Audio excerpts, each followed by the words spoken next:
आता है और उनका घर नीचे होने की वजह से सारी कॉलोनी में सबसे ज्यादा पानी उन्हीं के घर में भरता है। तब सोनू कहता है, अपना जरूरी सामान बांधो पूजा, हमें कहीं और जाना होगा। पर हम जाएंगे कहाँ?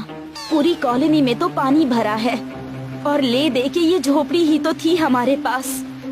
माँ, मेरे तो कंधे तक पानी आ गया है। अगर तेज बारिश हुई तो मैं तो डूब ही जाऊंगी। सोनू बबीता को अपने कंधे पर बिठा लेता है और पूजा सामान सिर पे लेकर सोनू के साथ चल देती है।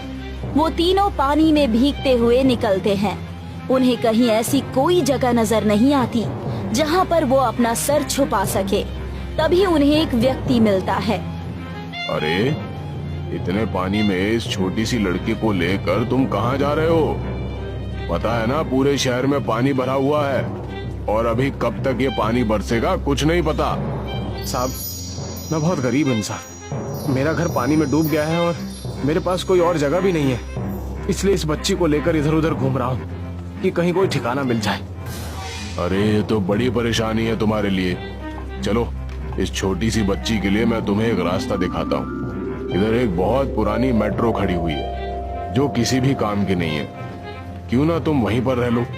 वहाँ पर तुम्हें बारिश से भी सुरक्षा मिलेगी और पानी से भी। पर साहब, वो तो सरकार की संपत्ति है, अगर किसी ने कुछ कहा तो? अरे, मेट्रो मेरे ही अंडर आती है, मैं ही उसकी कार्रवाई कर रहा हूँ। जब तक वो मेट्रो किसी काम की नहीं, तब तक तुम उसमें अपना घर बनाकर रह सकते हो। जब उसकी जरूरत होगी तब मैं तुम्हें बता दूंगा और तब तक तुम अपना कोई और बंदोबस्त भी कर सकते हो। आपका बहुत बहुत धन्यवाद साहब, आपने हमें ऐसी मुसीबत में सहारा दिया। धन्यवाद की जरूरत नहीं है, ये तो मेरा फर्ज था। तीनों अपना सामान लेकर उस मेट्रो के डिब्बे में चले जाते हैं।